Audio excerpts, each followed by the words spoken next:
Ohm ओम राम राम।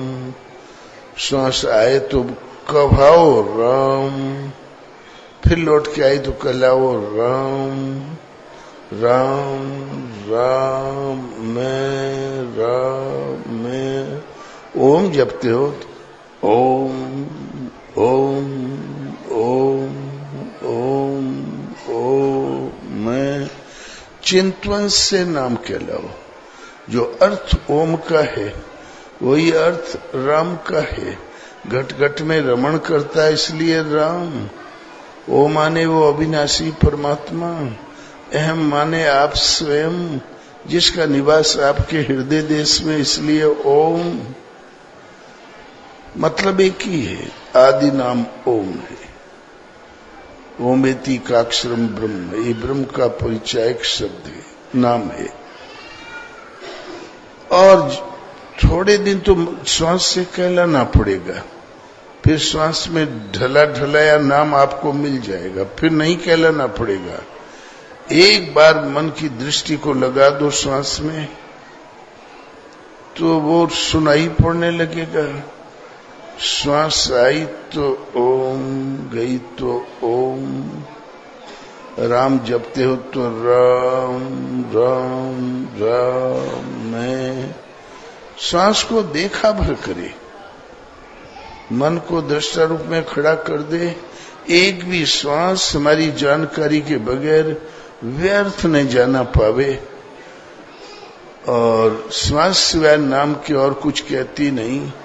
देखा भर करे, सारी चित्त वृत्ति सिमट के श्वास में समाहित हो जाए, श्वास बांस की तरह खड़ी हो जाए। जब ये देखने की क्षमता आ गई, इसका नाम है पश्यंती वाणी का जाप। पश्य माने देखना, और पश्यंती जहां परिपक्व हुई तो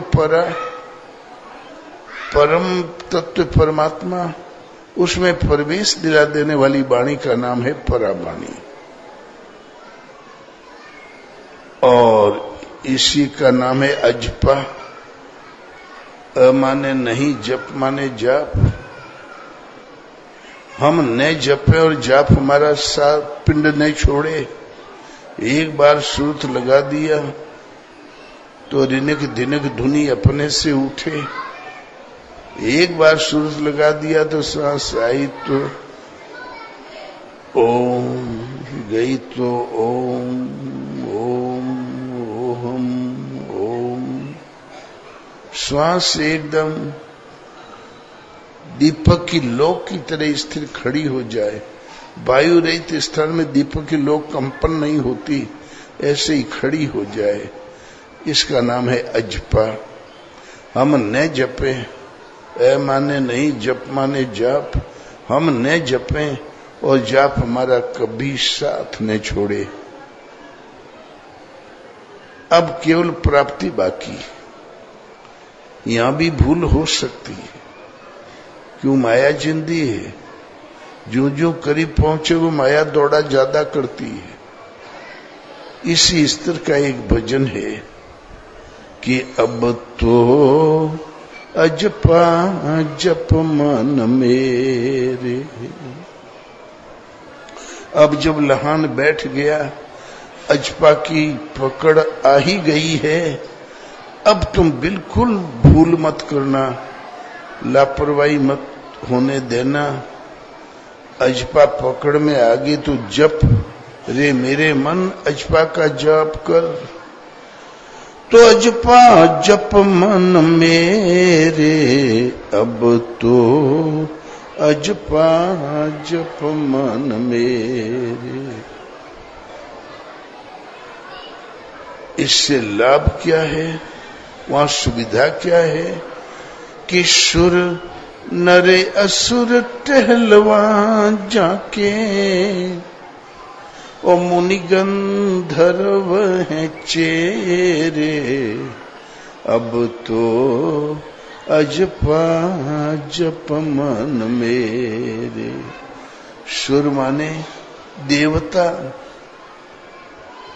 मुनि जो मननशीलता की चरम सीमा पे पहुंच गए हों, जिसकी मन सहित इंद्रिय मौन हो उन्हें मुनि कहते। वे सुर नर सामान्य लोग, सुर नर असुर टहलवा जाके, जिसके हृदय में देवी संपद कार्य करती है वो देवता है।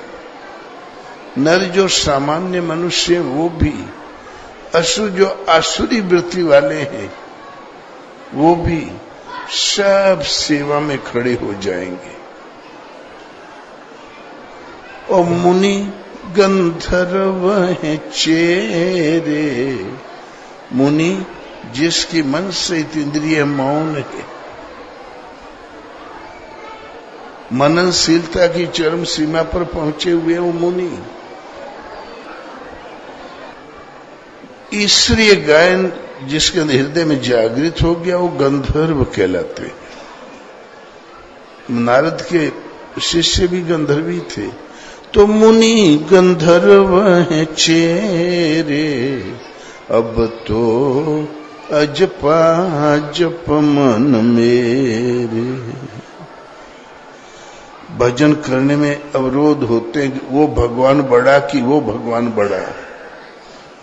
10 अवतार देखी मत भूलो, ऐसन रूप घनेरे।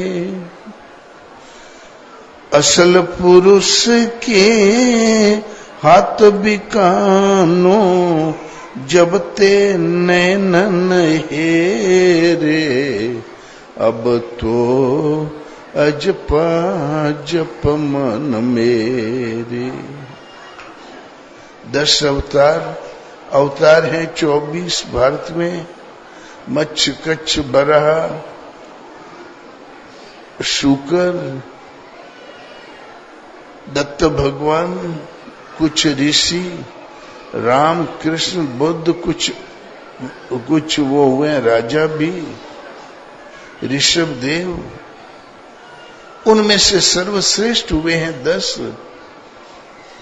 तो 10 अवतार देखी जिन भूलो, ऐसन रूप घनेरे। लेकिन रामचरितमानस में तुलसीदास कहते हैं कि रामायण शतकोटि अपारा, नाना भांति राम अवतारा। रामायण 100 करोड़ बार अपार है और उतने ही प्रकार से राम जी का अवतार है। अपार रामायण तो तब होगी जब घटना घटेगी, तब तो कथा लिखी जाएगी। उतने ही बार राम का अवतार, अर्थात अवतार भी अपार। जितने हृदय उसके हृदय में अवतरण का विधान है, इसलिए अपार। अवतार योगी के, साधक के, भक्त के हृदय में होता है। तो 10 अवतार देखी जिन भूलो, ऐसन रूप घनेरे। तब हम करें क्या? असल पुरुष के हाथ बिकानो, जब ते नैनन हेरे। असल पुरुष, परम पुरुष जो परमात्मा है, उसके हाथ में हम बिक चुके। कथा सुन के नहीं, अनुमान लगा के नहीं। ये एक भगवान एक प्रत्यक्ष दर्शन है। जब से प्रत्यक्ष देख लिया तब से, जब ते नैनन हेरे। अब तो अजपा जप मन मेरे। अजपा जाप की श्रेणी में आ जाता है तो भगवान दर्शन भी देते हैं, उंगली पकड़ के आगे आगे ले चलते हैं। नैनन जब हेरी लिया तब अविगत अगम अगोचर अवधु, संग फिरत है तेरे। कह मलूक अब चेत अचेता काल ने आवत नेरे, अब तो अजपा जप मन मेरे।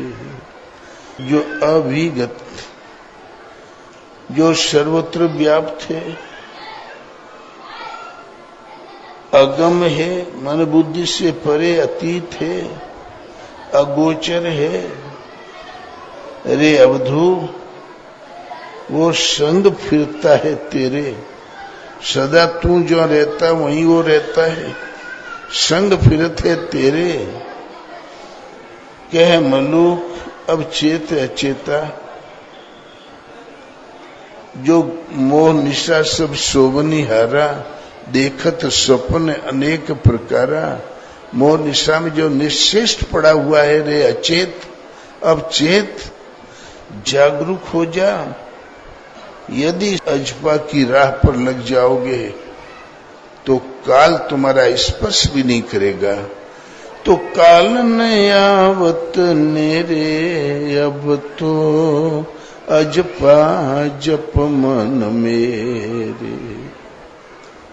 एक राजा साहब ने घोषणा किया कि हमारे राज्य में कोई नंगा भूखा नहीं रहना चाहिए, सबके सिर पर छप्पर होना चाहिए, दूध दही मक्खन की हर घर में व्यवस्था होनी चाहिए, अन्न की कमी कदापि नहीं होनी चाहिए, सबको वस्त्र मिलना चाहिए, सवारी मिलनी चाहिए। कई करोड़ का बिल बन गया और मंत्री और कर्मचारी दौड़ पड़े स्टेट में। फिर 6 महीने बाद सूचना दिया राजन, राम राज्य तो हम नहीं कह सकते कि उसके बाद कोई स्टेट है तो आपकी, यहाँ किसी प्रकार का कोई अभाव नहीं है। एक व्यक्ति ऐसा है उसके पास कुछ है भी नहीं और कुछ लेता भी नहीं है। राजा बोले, अच्छा केवल एक केस बचा है तो उसको मैं स्वयं देखूंगा। राजा साहब स्वयं पहुंचे। नदी किनारे एक फक्कड़ पड़े हुए थे महात्मा। तो बोले, अच्छा इनको ये 500 बीघे वाला फार्म दे दो, कोठी दे दो। तो महात्मा ने सिर हिला दिया, बोले कम पड़ता है। अच्छा ये 5 गांव की जागीर दे दो। अब तो सब मंत्री महोदय लोग घबराए, बोले इतना पारितोषिक आज तक किसी को नहीं मिला। तो सिर हिला दिया, नहीं चाहिए। तब मंत्रियों ने कहा, अरे मालिक आगे हैं, मांग ले तकदीर खुल जाएगी। तब महात्मा बोले, भाई मालिक आए हैं तो मैं अवश्य मांगूंगा। मालिक से मैं अपने जरूरत की चीज मांगूंगा। मालिक देंगे वो तो नहीं लूंगा, लेकिन मुझे जरूरत है वो जरूर मांगूंगा। तो खुश हो गए राजा साहब। अच्छा मांगो, जो चाहो मांग लो। तो बोले, मालिक से हमें ये निवेदन है, मालिक से हमारी पहली प्रार्थना ये है कि मुझे खिलाए और अपने न खाए।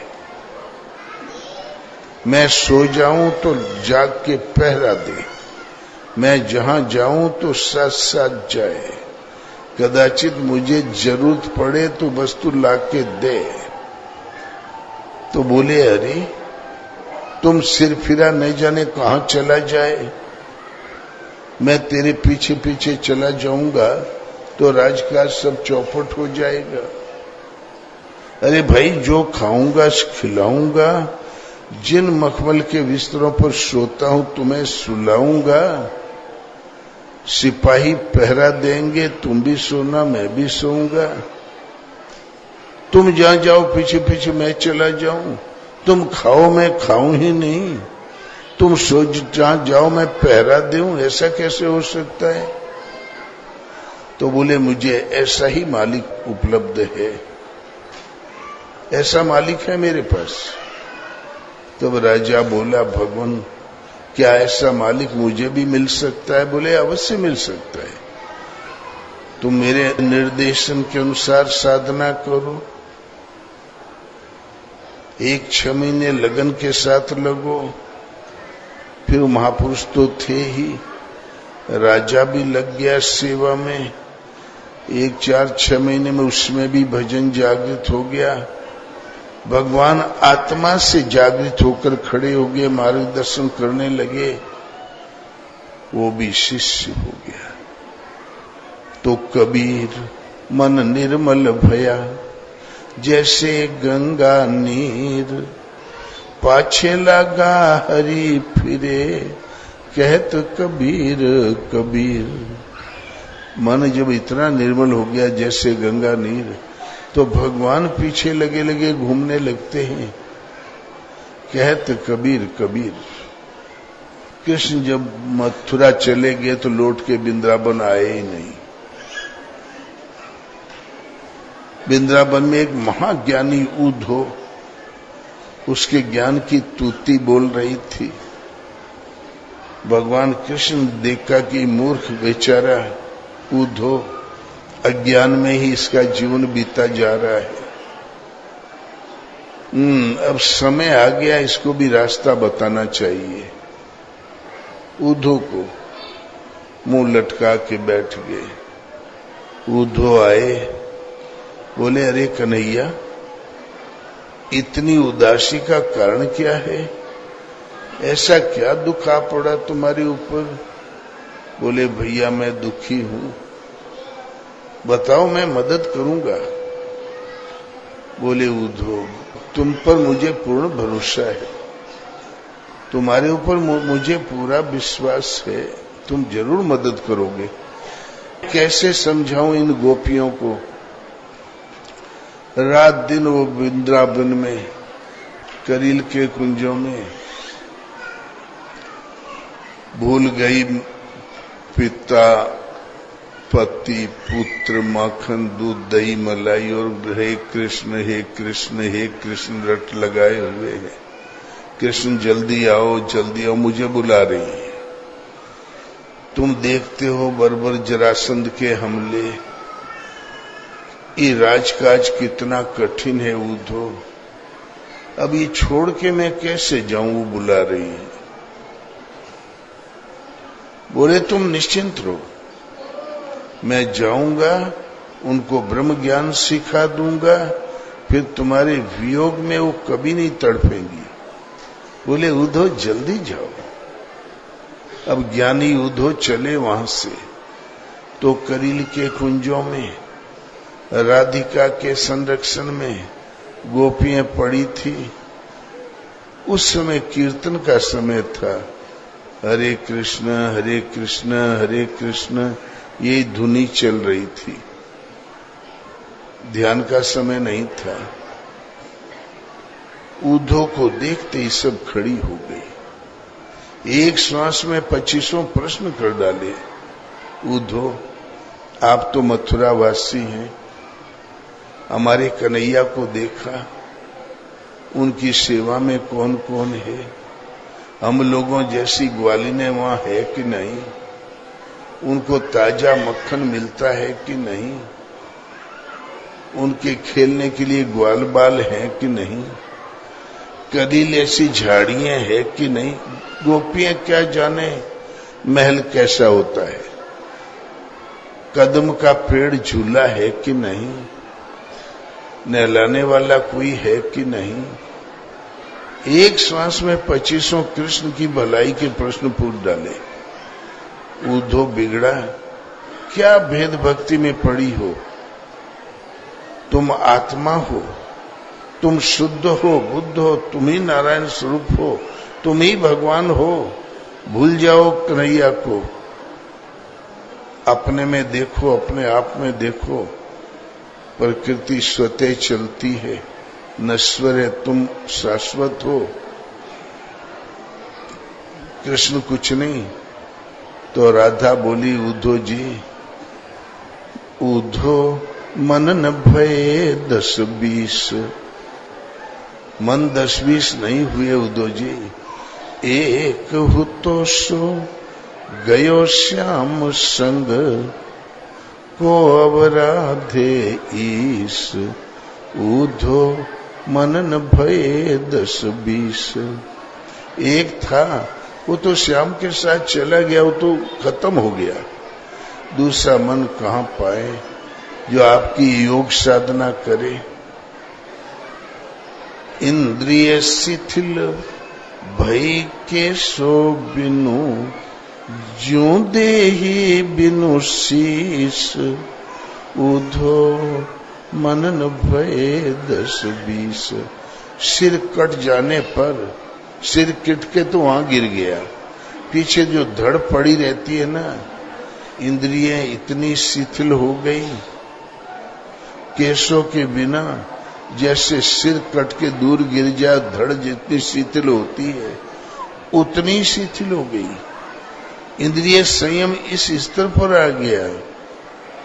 तो अब बताओ तुम्हारा उपदेश कौन ग्रहण करे। श्वास तो जिंदी कैसे हो। श्वासा अटक रही आशा लगी, जीवहु कोटि बरीस। ऊधो मन न भये 10-20। श्वासा अटकी हुई है, आशा लगी। कन्हैया भगवान ने कहा हम जरूर आएंगे। सृष्टि बदल जाए, सूरज पश्चिम से उदय होने लगे, भगवान कभी झूठ बोलते नहीं, इसलिए हमें पूर्ण विश्वास है कि वो आएंगे। इसी आशा में श्वास अटकी हुई है। भले वो करोड़ वर्ष में आवे, आएंगे जरूर, तब तक हमारी आस न टूटे। श्वास अटक रही आशा लगी। ये आस, हमारी ये आशा, जीवहु कोटि बरीस। ऊधो मन न भये 10-20। इसलिए श्वास अटकी हुई है और करोड़ वर्ष तक हम प्रतीक्षा करेंगे।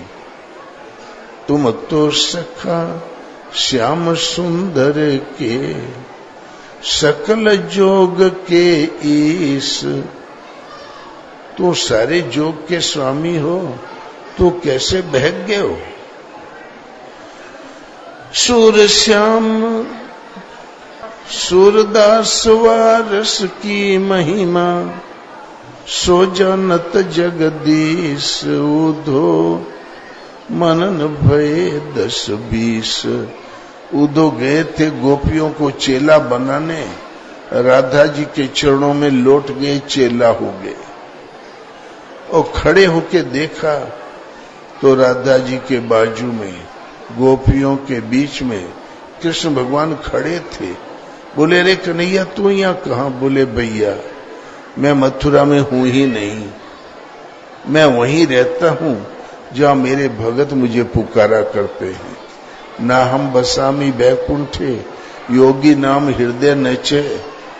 यत्र गायंती मद भक्ता, तत्र तिष्ठामि नारदा।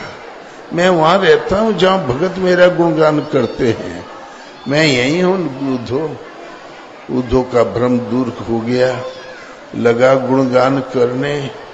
1 महीने बाद कृष्ण ने पूछा, अरे उद्धव दिखाई नहीं पड़ा। बोले भगवान 1 महीने से वो बगीचे में बैठा भजन कर रहा है, उसका भी उद्धार हो गया। तुम लोग भजन करो, मन से डोरी लग जाएगी, भगवान से आशा लग जाएगी करोड़ वर्ष वाली, तो भगवान आपके पास है, न वैकुंठ में है न अन्यत्र कहीं। यत्र गायंती मद भक्ता तत्र तिष्ठामि नारदा। शुद्ध हृदय से आप मन में गायन करो। खेती करते, हल जोतते, भेड़ चराते, सर्विस करते, स्मृति पटल पर नाम स्मरण बना रहे। भगवान वहीं रहते हैं जहां भगत स्मरण करता है। बोलो श्री राम जय जय राम। ओम जय सिया राम जय जय सिया राम।